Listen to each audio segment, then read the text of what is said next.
সুতরাং ধর্ম নিরপেক্ষ মতবাদ শয়তানের আবিষ্কার। কার আবিষ্কার? ওরা দুইটা আয়াত পেয়েছে কোরআন শরীফ থেকে, দুইটা আয়াত। ওরা বলে ধর্ম নিরপেক্ষতাবাদের কথা তো কোরআন শরীফই আছে আর বুখারী শরীফও আছে। কোথায় আছে? কয় যে বুখারী শরীফে আছে লাকুম দীনুকুম ওয়ালিয়া দ্বীন।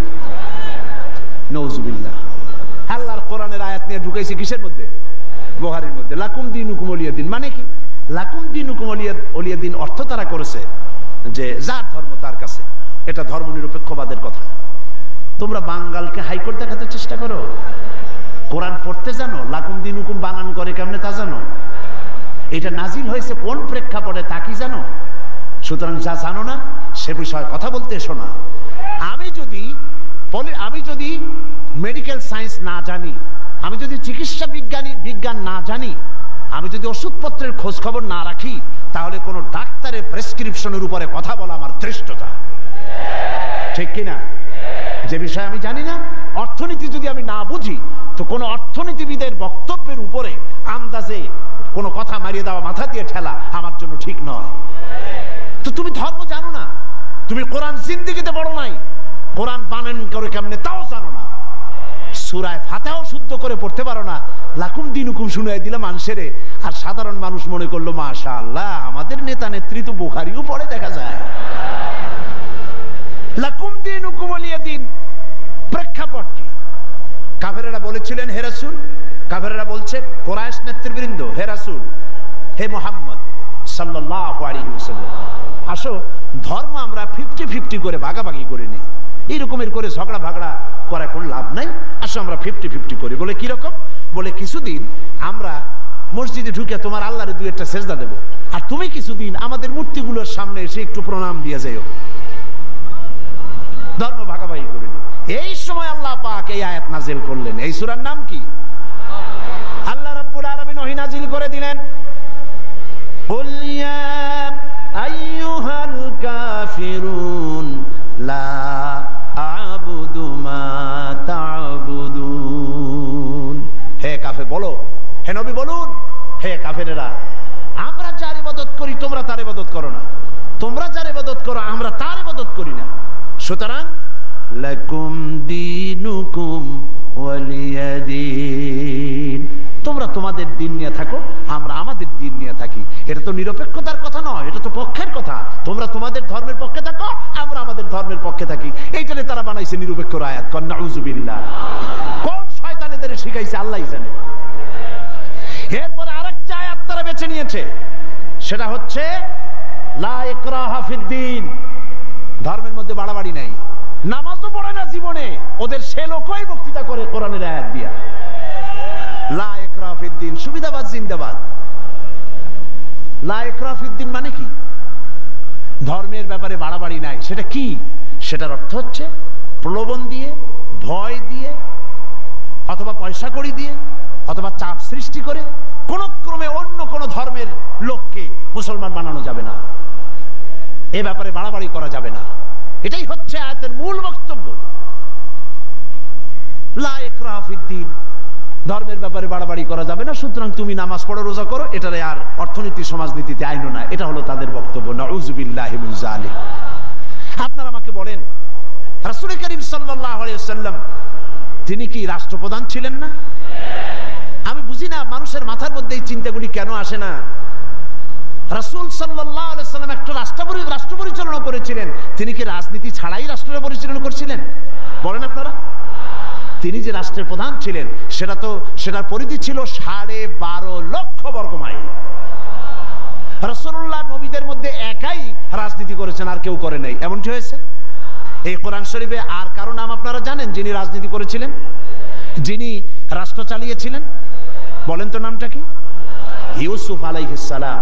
তিনি খাদ্য এবং অর্থ দপ্তরের মন্ত্রী ছিলেন। একদিকে রাসূল, আর একদিকে অর্থ এবং খাদ্য দপ্তরের মন্ত্রী। কোন দেশের? মিশরের।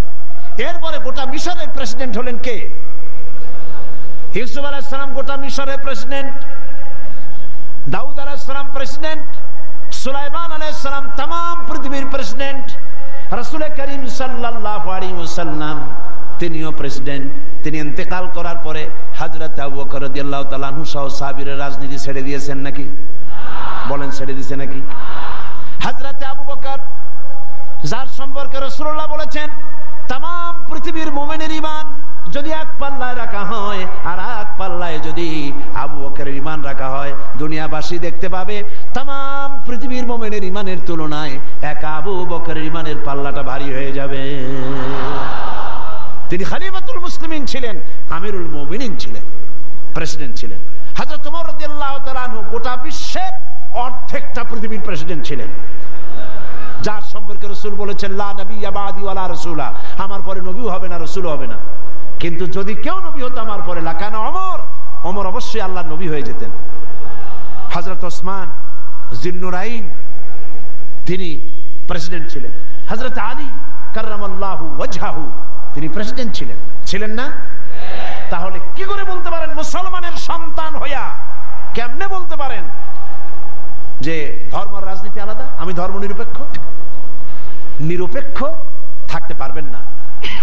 যেমন পথ চলতে গেলে হয় আপনি রাইটিস্ট হবেন, না হয় আপনি লেফটিস্ট হবেন, হয় ডান দিক দিয়ে চলবেন, না হয় বাম দিক দিয়ে। কিন্তু কেউ যদি কয় যে আমি রাইটিস্ট হব না, লেফটিস্ট হব না, আমি মিডিলিস্ট হব, আমি রাস্তার মাঝখানে দাঁড়ায় থাকবো, আমি নিরপেক্ষ, কোনো পক্ষে যাবে না, আমি নিরপেক্ষ রাস্তার মাঝখানে। এখন আপনি ঢাকা চিটাগং হাইওয়ে, মোটরওয়ে, বিশ্ব রোড, এই বিশ্ব রোডের ডান দিকেও নাই বাম দিকেও নাই, যেহেতু আপনি নিরপেক্ষ, আপনি মাঝখানে দাঁড়াইছেন। আপনার এই মাঝখানে দাঁড়াবার স্বাদ মিটিয়ে দেবে ট্রাক বাবাজি আইসা, জনমের স্বাদ মিটিয়ে দেবে। ঠিক কিনা? ঠিক কিনা? তাহলে মুসলমানেরা আপনারা আপনাদের অবস্থান ঠিক করুন, কোন দিকে যাবেন? ডান দিক না বাম দিক না মাঝখানে? কোন দিকে? ডান দিকের আসহাবুল ইয়ামিন, ডান দিকের নেতৃত্ব দিয়েছে নবীরা, এবং এই নেতৃত্ব দিয়ে তারা ডানপন্থীদের নিয়ে যাবে জান্নাতে। কোথায় নিয়ে যাবে? আর বামপন্থীদের নেতৃত্ব দিয়েছে শয়তান। আমি জানি না, বুঝি না, মুসলমান হইয়া মুসলমানের ঘরে জন্মগ্রহণ করে বামপন্থী আন্দোলন কেমনে করে আমার মাথা ঢোকে না। কোরআন শরীফে বলা হয়েছে আসহাবুশ শিমাল, বামপন্থী। এই বামপন্থীদের নেতা হলো শয়তান। শয়তান বামপন্থীদের নেতৃত্ব দিয়া কিয়ামতের দিন নিয়ে যাবে জাহান্নামে। কোন দিকে নিয়ে যাবে? জাহান্নামে নিয়ে যাবে। সুতরাং আপনি ডিসাইড করুন, আপনি ঠিক করুন কোন দিকে যাবেন, ডান অর বাম, অথবা মাঝখানে। কোন দিকে? যদি আপনি বামে চলে যান জাহান্নামে যেতে হবে। যদি মাঝখানে দাঁড়ান, রাস্তার মাঝখানে দাঁড়ালে ট্রাক যেভাবে আপনাকে জীবনের স্বাদ মিটায় দেবে মাটির সাথে মিশিয়ে দিয়ে, ওইভাবে করে আপনি ডানপন্থীও হলেন না বামপন্থীও হলেন না, মাঝখানে দাঁড়িয়ে আছেন, অবস্থান মানুষকে বুঝতে দিলেন না, মুনাফিকের জায়গায় দাঁড়ায় আছেন। শয়তান এসে আপনাকে সবল মেরে জাহান্নামে নিক্ষেপ করবে। নিরপেক্ষতার কোন স্থান ইসলাম নাই, ধর্ম নিরপেক্ষতার কোন জায়গা নাই। এখানে সুস্পষ্ট ভাবে পরিপূর্ণরূপে ইসলামের মধ্যে, সিলমের মধ্যে পরিপূর্ণরূপে দাখিল হয়ে যাও। 16 আনা শুধু এতটুকু নয়, পরিপূর্ণভাবে ইসলামের ভিতরে আসো। নামাজে, রোজায়, হজে, জাকাতে, ওঠায় বসায়, চলায় ফেরায়, বিয়েতে শাদিতে, পার্লামেন্টে, বঙ্গভবনে, ক্যান্টনমেন্টে, সেক্রেটারিয়েটে, দোকানে পাটে, রান্নাঘর থেকে শুরু করে বঙ্গভবন পর্যন্ত সর্বত্র কিসের মধ্যে দাখিল হও? উদখুলু ফিস সিলমে কাফা। 16 আনা পরিপূর্ণরূপে ইসলামের মধ্যে দাখিল হয়ে যাও। অল্প একটু হলে পরে হবে না।